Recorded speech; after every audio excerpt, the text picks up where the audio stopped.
This is Texans TV. Texans 360 is presented by BMW, the official luxury car of the Houston Texans. By TDECU, the official credit union of the Houston Texans. And by Caesars Rewards, for every way you play. We are ready to rock in Houston. Rock and roll. Another day, another dollar. Touchdown, Texans! He's in. Rock and roll. That's when you think you've seen it all. There's always something else. Let's go. They go home. They go home. Welcome into Texans 360. Your Houston Texans are on a bye, but Texans 360 never sleeps. We've got another great show for you. We've got a couple players that are very competitive on the golf course. We've also got Founders Day. We're going to recap the event for you. A lot of players got involved. But first, the Houston Texans are on a bye, so what's the state of the team? What can we look forward to? We got lots of questions, and your head coach, Lovie Smith, has got all the answers. Joining us right now in studio, it's Texans head coach Lovie Smith. Coach, congratulations on the victory. I know you were eager for this one, eager for all of them, but it seemed like in the fourth quarter you made those clutch plays that you've been seeking, defensively and offensively, getting the big drive to take the lead. Yes, it's hard winning, of course, in this league, and we've attempted to a few times this year and haven't been pleased with how we finished. Team's been working on it hard, but to be in that environment, in a division opponent on the road, and to see the guys just, play our best ball at the end of the game was a lot of fun to watch, and hopefully it can kind of springboard us to do all the games that way. All right, so the bye comes a bit early, and it depends on how you would evaluate that, Coach. What are the benefits of having the bye right now? I think, Mark, each year it's a little different on how you're feeling. I just know where we are right now. We played 5 games. We had 3 preseason games. So 8 times we've kind of kicked it off a little bit. But having a little break right now, just kind of like where it is. And we have a sample of who we think we can be this year to be able, as coaches, to analyze everything that we've done and go from there. Do you think it's good for the rookies in that the preseason games, they play a lot in those, so that is really a big chunk of a college season, along with all the off-season stuff they've been doing in camp and pre-draft stuff and all of that? Yeah, that's why if you add it up, 8 games is quite a bit. If you talk to those young guys, especially guys like Jalen Petrie and Stingley, they played every snap pretty much throughout the season.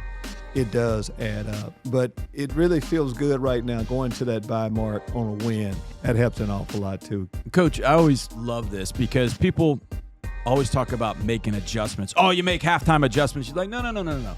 We make adjustments all the time through the game. Teams get to a bye week. Oh, you're going to self-scout. Yeah. You're self-scouting at all times. But during a bye week, is there something more that you're looking for because you have a little extra time to go through that? You're constantly evaluating what you're doing. Yeah.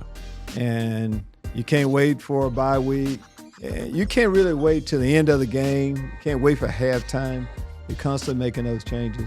But sometimes you do move on. You forget some of the things that happen. And now you have a body of work to have all right, cover 2. How many times we played it? What are the stats on it a little bit? For me, I self-scout what I call defensively each week. Help. Frank, all our coaches do that. But when you have a week, but we're doing that, and also we got an opponent coming in right away.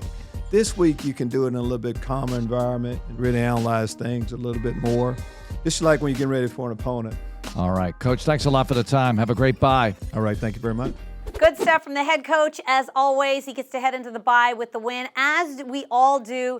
Texans beat the Jags on the road. That's 9 in a row. What a great, fantastic streak. Hope to keep the win streak alive as the Texans, they'll be facing Las Vegas after the bye. But first, hey, we're not done celebrating that win, and neither is John Harris, because he draws up the X's and O's, and he's got a great play on offense and defense to look back on.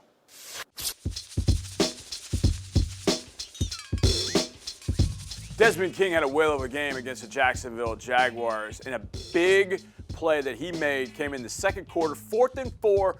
Jags are going for it, and we're going to take a look at how the Texans did that, and Desmond King is the big reason why. He's right there Good team defense here, but Desmond's the guy who ends up making the play. You'll see why he's key on this play, because the Jaguars are actually trying to take advantage of him.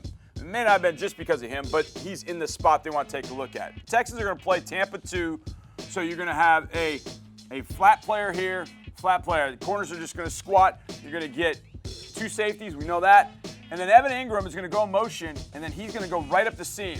That's going to get Christian Kirksey out of there. So the plan for the Jaguars is, if we get Kirko out of there, then we can go low, we can go high, and then we'll read off of 25. That's what they're trying to do. But Desmond does a great job of not taking the bait. He actually stays with the high route, reading the eyes of Trevor Lawrence, knowing that Trevor is not throwing to Zay Jones. See, Zay Jones is right there. Now, Kamu is there to make that breakup. So Desmond stays a little bit deeper, reads Lawrence's eyes, and then comes away with a diving. I mean, that's a tremendous play. Let's take a look at it from the end zone. You can get a good bird's eye view from it here. There's Ingram right here, down the seam. Christian's going to run with him. And then you'll see Desmond right there. Desmond just reading the eyes, and there's Kirk trying to get in that void. Had Lawrence waited, maybe he gets Kirk there, maybe not. But Desmond dives in, makes the play. Texans get off the field as good as a turnover by Desmond King and the Texans defense. Lawrence throwing downfield, tipped and incomplete. Des King, and the Texans turn the Jags over on downs.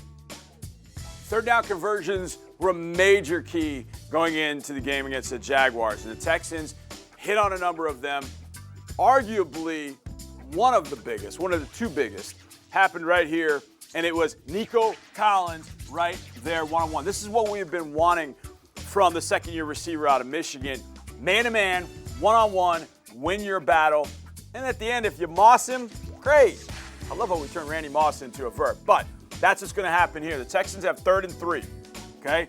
3rd and 3, Davis in the pistol. So you got pretty much everything that you want here. You could run it. You could isolate here one-on-one. The Jaguars bring the blitz. Jaguars blitzes were getting home. So they're going to bring 6 and then man up with a safety free. So they're going to play cover 1, post-safety coverage. Whenever we've seen this in the past, this receiver, be it Hopkins or Fuller or Cooks or now Nico, got to win, and I've seen this happen a million times. Drop, safety stay in the middle of the field, burn him, stack him, and then go make a play. That's exactly what Nico does here. So you'll see the blitz. They're bringing 6. But Davis has got just enough time as these guys are all man. You'll watch Nico right there. He starts to separate. For some reason, Campbell gets kind of turned around, and now Nico's got a step or 2. And Davis, just before he gets a shot, delivers it down the field. Now, they've been missing this because Davis had been wide or deep. This time he gets it just to a spot where Nico can go up over the top of Tyson Campbell. Now, Campbell gets a PI. Doesn't matter because 12 makes one heck of a catch here. Safety, Andre Cisco slow to get over there. Nico, no push-up, just got separation, makes the catch, and put Tyson Campbell on a poster. That was fun to watch. On 3rd and 2, Mills takes the snap. Mills throws left sideline, and Nico trying for the catch. There's a fight for it. Nico has it at the 42. First down at the 42-yard line of the Jags. Coming up, Houston Texans general manager Nick Caserio joins Texans Radio. That's next on Texans 360.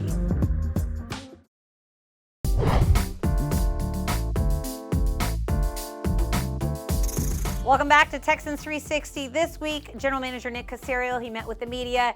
He covered a variety of topics from the draft picks that have done so well here early on through the first 5 games of the season to looking ahead for the Texans and the state of the team, much, much more. But here he is. He sat down for an exclusive one-on-one with our very own Texans Radio.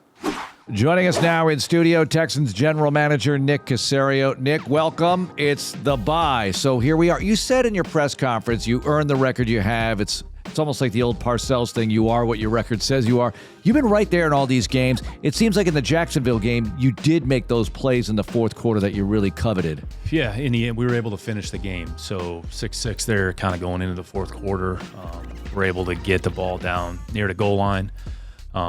And then able to put the ball in the end zone, and then we're able to get some stops there at the end of the game to, come out with the win. Now we got to transition and try to continue to improve as a team, and then get ready for the next challenge in front of us, which will be, the Raiders here in a couple weeks. Let's talk about the passing attack here, because not a high volume of yards, but you made the plays when you needed to make them.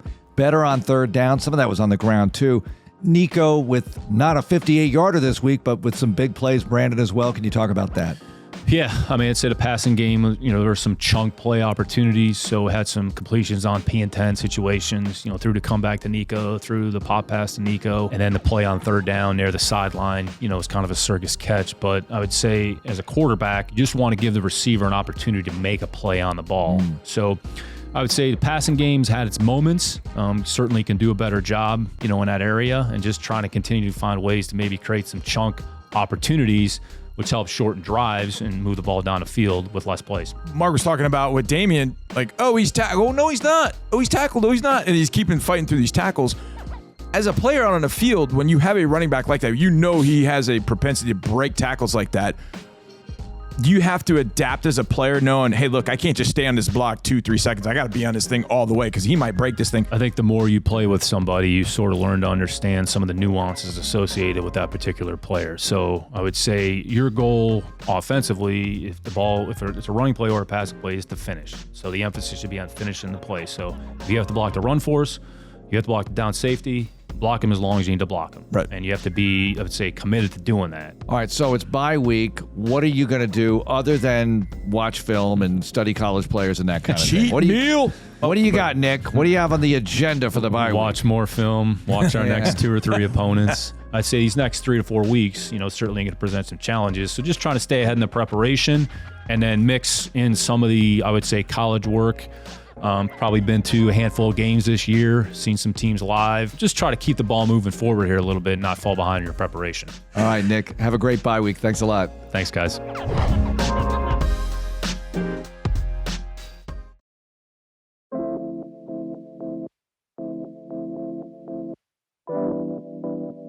I'm originally from Ellicott City, Maryland. I went to school in Baltimore, Maryland at the Gilman School, extremely supportive family. I actually wanted to play football from a really, really young age, but because of my weight, I was gonna have to play with kids that were probably like 2 to 3 years older than me. So I played tennis, I played baseball, played basketball, was on the AAU circuit, all that, playing 2-3 games a day.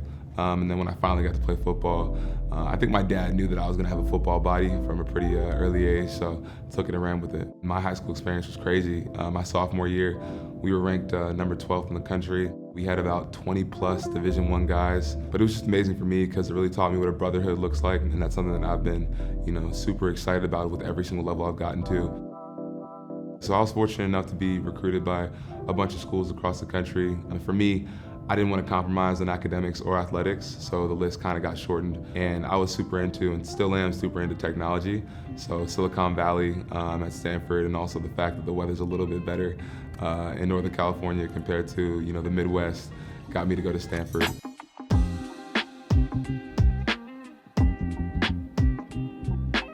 Coach Shaw is awesome. He engenders an atmosphere of asking questions about why you're doing things. That ends up giving him football players that understand the general scheme. When you understand the general scheme and the concepts of everything, you can adapt to all the different circumstances you're gonna see throughout a football game that aren't shown up in a game plan or what you've been doing in practice all week.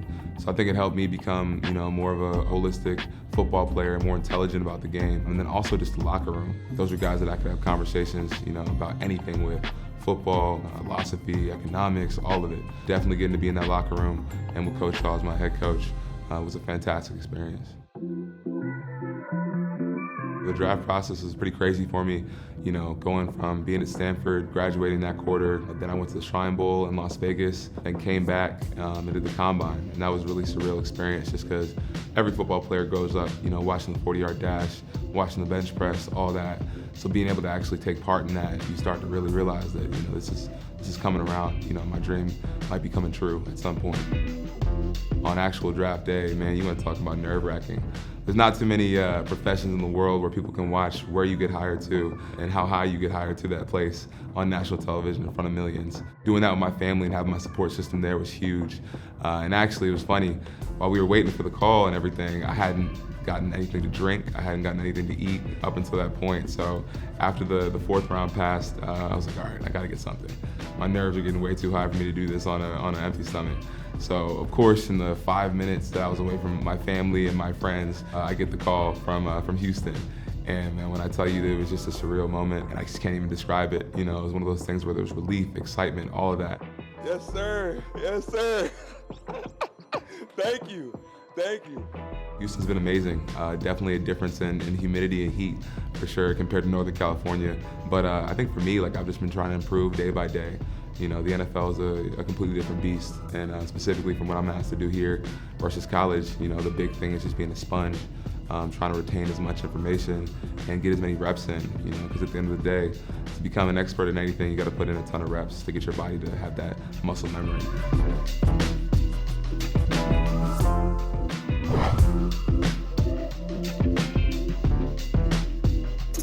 Texans 360 rolls on from inside the Ford studio, and Thomas Booker doing some nice things. Got a half a sack against the Chargers. Texans 5th-round pick out of Stanford. Can't wait to see what the rest of the year holds for him.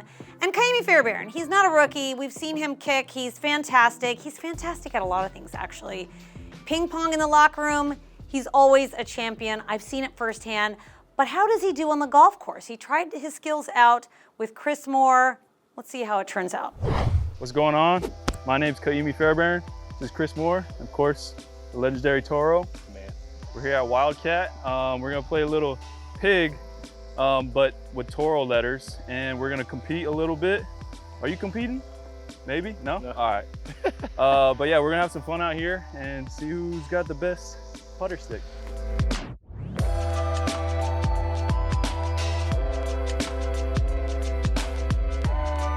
These are the ones Tiger Woods said you always gotta make, right? It's 3-footers. I did so good in the putting challenge too. Woo! All right. I retired. Back of the hole. Yo, come on, man. Woo! On the board. It's because I showed him where to go. I missed for freaking 2 inches away, man. Uh-oh. Back to back. He's heating up. It's not good. Woo-hoo-hoo. Somebody ain't feel their dip. T.O. Close only works in horseshoes and hand grenades, man. Toro's choice. Right here? Right here? That's guaranteed, right? I'll back it up a little bit, man. I can't be that embarrassing. I got it, man. There you go. There we go. That's the heat check right there. Heat check. You go like this. Now look at you. Oh, that's disrespectful. Like that? You like that? He's disrespecting me too. You like that? All right. We're gonna 2-putt it. That's how you get the letter. Instead of just one and done, it's more like realistic, more like golf. I'll turn right. Okay. Good little leave, I guess. Oh, get up there. Still some meat on that bone. I think you're out. Oh my God. Ooh. The door is open. It's my daughter's putter. All right, what's that? POR? Yes. All right, I got one more chance. You do the same thing? Yeah, one more. Let's right. do one more like that. We'll go down the hill now. Woo!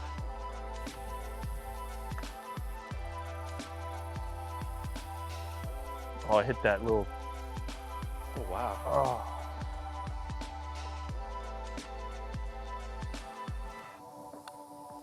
But I hit it soft again.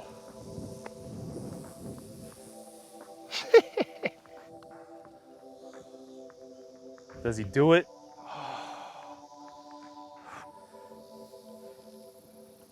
Woo! That boy just swept me. Hey, good match, Hey, man. you better man than me. Not too bad, man. That's how I gotta do it. Let's do it.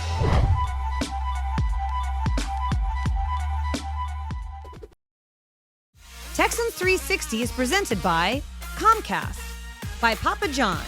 Better ingredients, better pizza, Papa John's. And by Ticketmaster, the official ticket marketplace of the Houston Texans.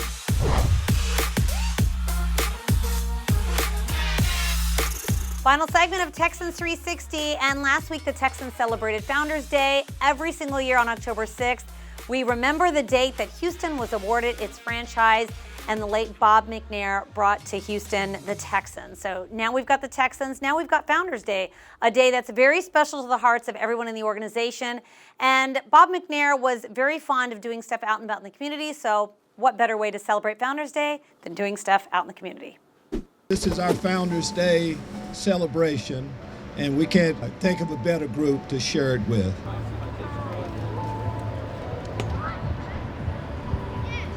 Run the ball back and stop. Run that back to someone else. What's up, man? What's your name? Toro. Yeah. You took Toro name? Yeah. You know me and Toro related. That's my cousin. Say it. Yeah. With the Texans. Yeah. You do rewind, I'll rewind. Today I'm going to shine. That's a good one. That's what you need to do in them drills over there. Yeah, hold on, let's start. What I say? Hey, Toro got some rhythm, dog. Hey, for real. Well, y'all don't want to see me as a mascot. Well, I had a crowd hugged up. You lose with the sweater? Lose with the sweater? Oh! Oh, that boy dabbing. Hey! Yeah. Hey! Yeah! That boy cold. That boy colder than Alaska.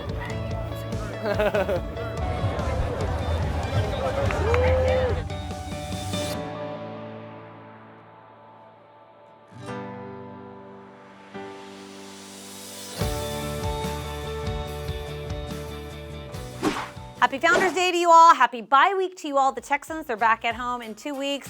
They played the Titans on October 30th. If you want tickets, go to HoustonTexans.com/tickets. That's going to do it for Texans 360. Special thanks to Tyler Marcotte, Jonathan Johnson, and all of you watching. Enjoy the bye and go Texans.